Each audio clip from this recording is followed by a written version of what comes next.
Falegnameria Paludetto. Da più di 60 anni.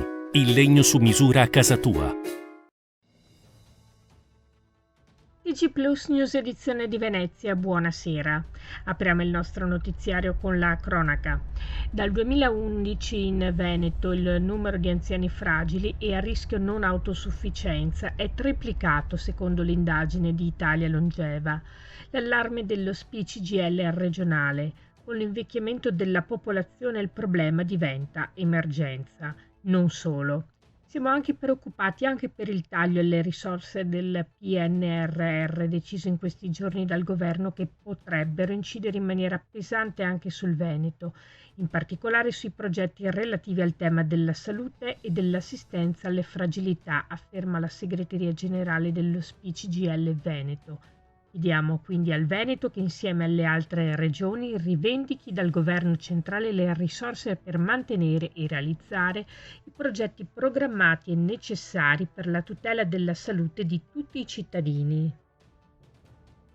I 2 centri servizi per anziani Carlo Steb e Stella Maris del Lido di Venezia, gestiti dalla cooperativa padovana Codes Sociale, non sono più in grado di garantire i livelli minimi di assistenza. A denunciarlo sono Cristiano Zanetti FP-CGL, Carlo Altetta CISL FP e Federica Bonaldo WIL FPL.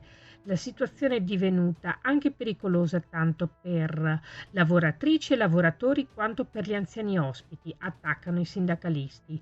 Ricordiamo, concludono CGL CISL WIL, che Carlo Steb e Stella Maris sono strutture accreditate al sistema sanitario regionale e Codes è tenuta ad onorare gli impegni presi con Ulstre e Serenissima e con Regione Veneto. In questi giorni partiranno le segnalazioni sia all'Ulstre che all'assessore alla sanità veneta Manuela Lanzarin, poi seguirà la dichiarazione di stato di agitazione. Verrà prorogato di una settimana il servizio di pattugliamento del litorale di Sottomarina con l'ausilio delle 2 moto d'acqua della SAI, la squadra controllo acque interne della Questura di Venezia. Un servizio che piace a tutti, turisti, imprenditori del turismo e categorie economiche cittadine, per il quale il sindaco di Chioggia Armelao ha ricevuto già molti apprezzamenti. Sarà mia intenzione, dichiara lo stesso primo cittadino, proporre l'acquisto di acqua da tenere stabilmente in città. Verificheremo se c'è disponibilità all'acquisto. Il costo si aggira sui 20.000 euro a moto, con il contributo delle associazioni turistiche ed economiche.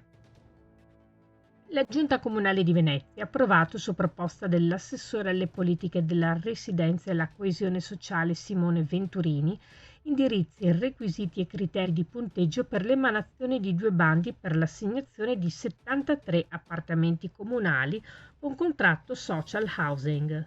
Gli alloggi coinvolti si trovano in centro storico 28, alla Giudecca e Saccafisola 20 e in terraferma 25 e non rientrano nella normativa sull'edilizia residenziale pubblica. Tra gli obiettivi dei bandi è quello di consentire alle famiglie del ceto medio che non possono permettersi un affitto nel mercato libero e contemporaneamente non hanno i requisiti per collocarsi in posizione utile nelle graduatorie di edilizia residenziale pubblica di continuare a vivere in città. Si chiude qui il nostro notiziario. Grazie per essere stati con noi. Arrivederci.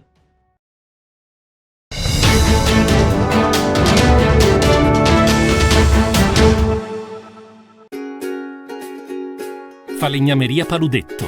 Da più di 60 anni. Il legno su misura a casa tua.